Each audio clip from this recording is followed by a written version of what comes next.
To make a simple loaf of bread, one need not be a scholar or a chef. I think you'll agree with me that the act of making a dough is a very mundane act. However, in this week's Torah portion, Shlach, God puts a whole new meaning into making bread. God introduces the mitzvah of Challah, to take from the first portion of your dough and give it as a gift to the Kohen. What until now was mundane and ordinary had suddenly become an act of holiness and divine connection. There are a number of things we can learn from this mitzvah. Number one, every person is capable of acting holy. Every person is capable of illuminating this world with God's light and energy. Number two, you don't need to engage in lofty acts in order to illuminate the world. In the simplest of life chores, you can bring holiness too.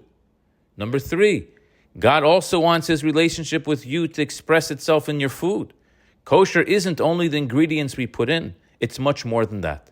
It's an awareness that everything I consume is made with a blessing from above. The Creator of heaven and earth sustains us.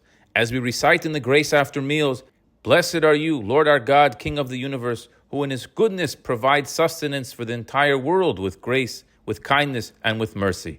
He gives food to all flesh, for His kindness is everlasting." More than verbally recognizing this, the mitzvah of Challah asks us to put this sentiment into action. Mereishis arisoisechem, from the first of your dough, you shall give a portion to the Kohen.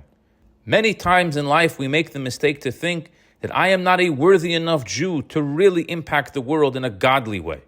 And even if we do recognize our God-given powers, we make the mistake to think that this activity is too mundane and not something that can be elevated to a state of holiness.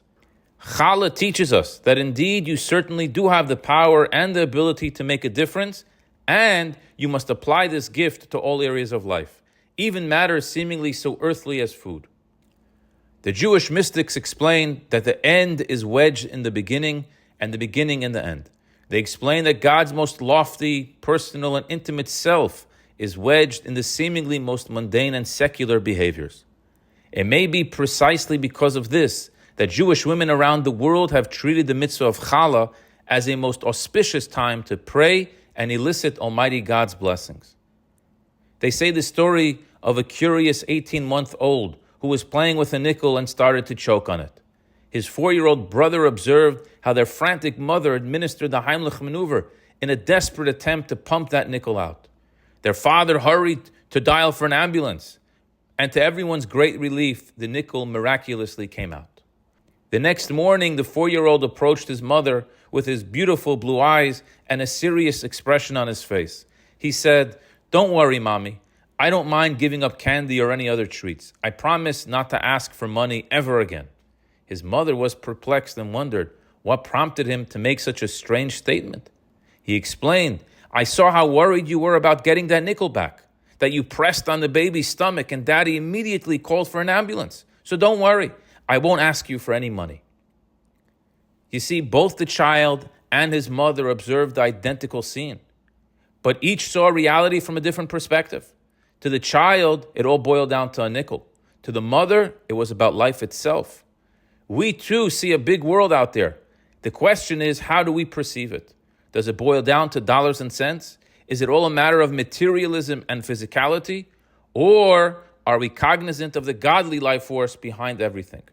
Some people see Challah as a braided loaf of bread. The wise ones see a devotion and attachment to God that transcends time and space, an elevation of the mundane, a bridge to the divine.